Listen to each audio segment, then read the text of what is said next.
Okay, in this video, we are going to look at Venn diagrams and applications of sets. So the first thing we want to look at is called the inclusion-exclusion principle. The inclusion-exclusion principle says, for all finite sets A and B, if I'm looking for the number of elements in A union B, that's going to be equal to the number of elements in A plus the number of elements in B minus the number of elements in A intersect B. So remember, the N in parentheses is the notation for the cardinality, the number of elements. And so if we're looking for how many elements are in the union, notice we have to take how many elements are in the first set, how many elements are in the second set, add them together, but then we have to subtract how many elements are in the intersection. And so this is true because if we just add the number of elements in A and the number of elements in B, then we end up double counting the intersection. We count the intersection twice. So when adding N of A and N of B, the number of elements in A and the number of elements in B, you count the intersection twice.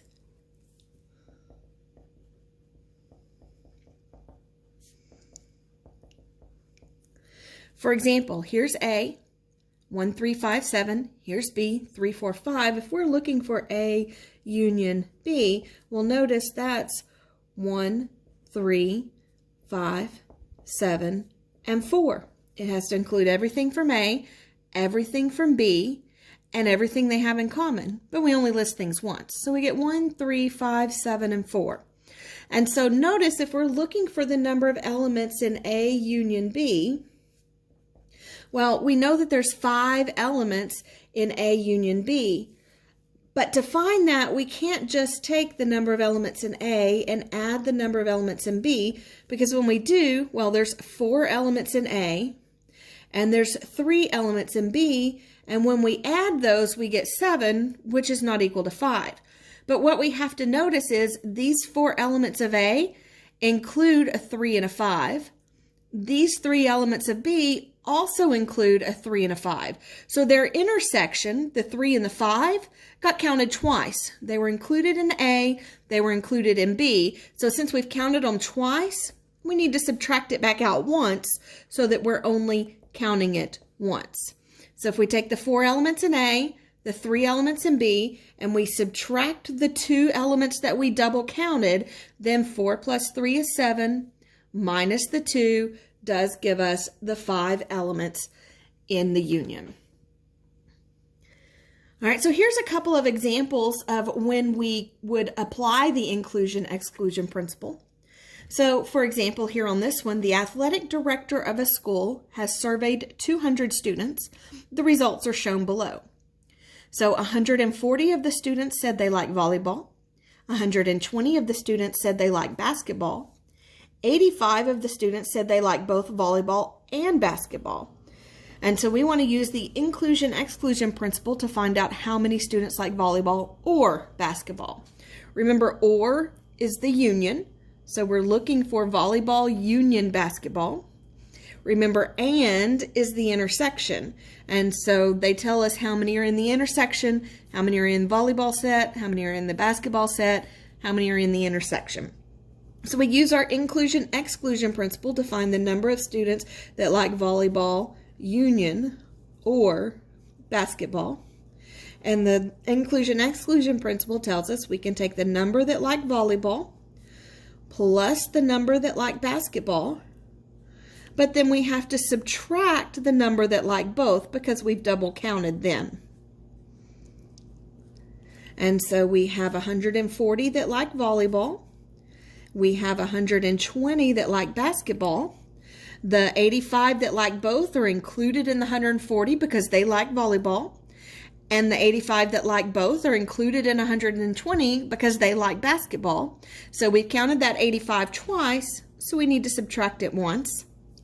And so 140 plus 120 minus 85 tells us that 175 students like volleyball or basketball. The next example is one that I want you guys to try on your own. So pause the video here, try this problem, and then when you're ready, hit play and we'll work it together. Okay, so on this one, again, we have 80 athletes at a high school, 80 athletes that play basketball, 60 athletes that play soccer, and 24 who play both. We want to use the inclusion-exclusion principle to find out how many play either basketball or soccer. Okay, so we've got the number of elements in B for basketball, union S for soccer, because we're looking for basketball or soccer. Remember, that's the union. To find that using the inclusion-exclusion principle, we're going to do the number that play basketball plus the number who play soccer, and then we're going to subtract the ones who play both because they've been double counted. So 80 who play basketball plus 60 who play soccer minus the 24 that play both, and we find that there are 116 students who play basketball or soccer. All right, so here's a question. Does the inclusion-exclusion principle still work if A and B are disjoint? Well, it turns out, yes, it does. Because if A and B are disjoint, remember, disjoint means they have no elements in common. They don't overlap. And so if A and B are disjoint, then their intersection is going to be the empty set. And if their intersection is empty, then the number of elements in their intersection is 0. If it's empty, it has no elements, its cardinality is 0. And so if we're considering the inclusion-exclusion principle, the number of elements in A union B equals the number of elements in A plus the number of elements in B minus the number of elements in the intersection. Well, if they're disjoint, their intersection is empty, the number of elements in the intersection here is 0. So we find the number of elements in A plus the number of elements in B minus 0. We don't have any to subtract because we didn't have any that we double counted because there weren't any elements in the intersection. And so basically this tells us that if I'm looking for the union, the number of elements in the union, I can always take the number of elements in A and add the number of elements in B and then subtract the number of elements in the intersection. If the intersection is empty, there's 0 elements, subtracting 0 doesn't change anything. And so if the two sets are disjoint, then we can just take the number of elements in the first one and add it to the number of elements in the second one to get the number of elements in the union. All right, on the top of the next page, we're going to start looking at some Venn diagrams and putting elements of sets into the Venn diagrams and finding sets that way. So here they've given us a Venn diagram and they've got some numbers in the Venn diagram where they go already, and they've asked us to find several different sets. The first thing they want us to find is U. Remember, U stands for the universal set. So if we're looking for the universal set, remember the universal set is everything that you have to talk about in this discussion right now. The only elements in the universe.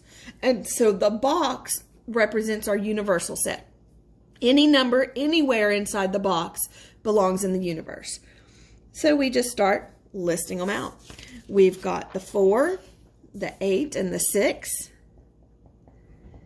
We've got the 2, the 9, and the 1, the 7, the 3, and the 5. Every element that's inside that box is in our universal set. When we're looking for set A, well, remember, set A is this circle. So anything inside this circle is going to be set A. So we're going to get the 2, the 9, the 1, the 7, and the 3.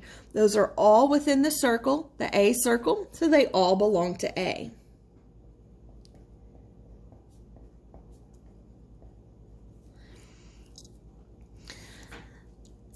Notice on the next one, we're looking for B complement. Well, B complement, remember the complement of B is everything in your universal set that's not in B. So here's the B circle.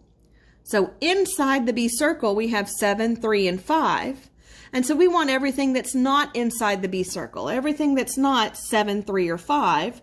Notice we get the 4, the 2, the 9, the 1, the 8, and the 6. Everything from the universe that's not a 7, 3, or 5. So 4, 2, 9, 1, 8, and 6. Again, remember, order does not matter. You can write them in any order you want to, as long as you've got all the elements listed and listed only once. You're good. A union B, remember, union is the whole big family. It's everything. It's all of A, all of B, everything they have together. So it's going to be the 2, the 9, the 1, the 7, and the 3 from A, the 5, the 7, and the 3 from B, and the 7 and the 3 where they overlap. So it's the 2, the 9, the 1, the 7, 3, and 5. Anything that's in A or B or both gets included in the union.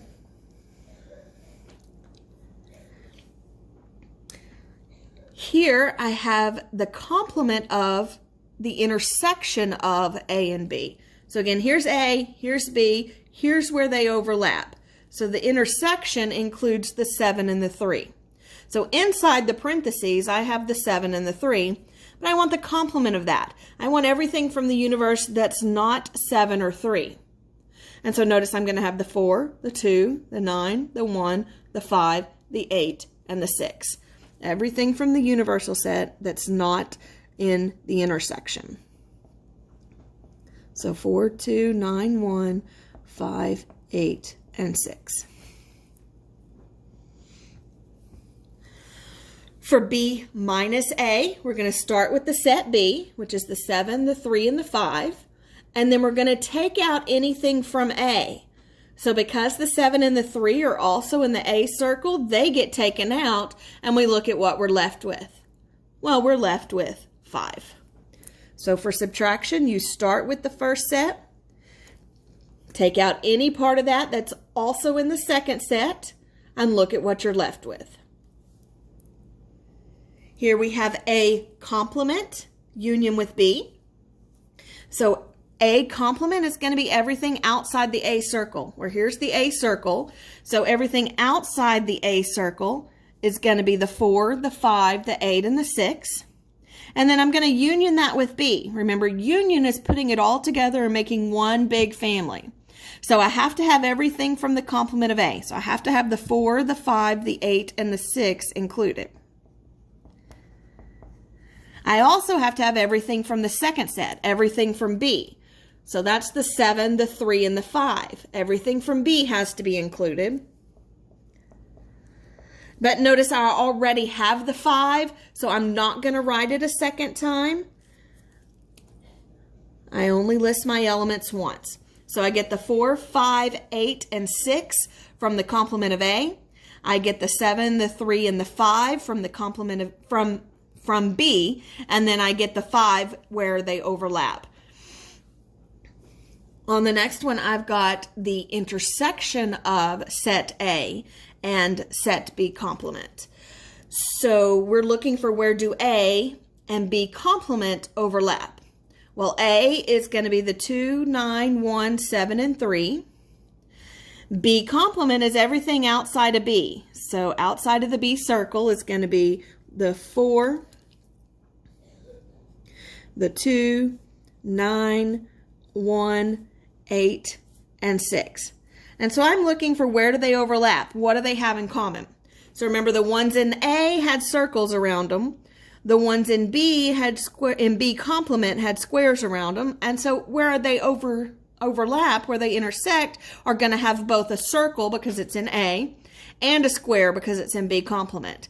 And so you notice that's going to be here, your 2, your 9, and your 1. Those are the ones that are in A, and they're also in B complement.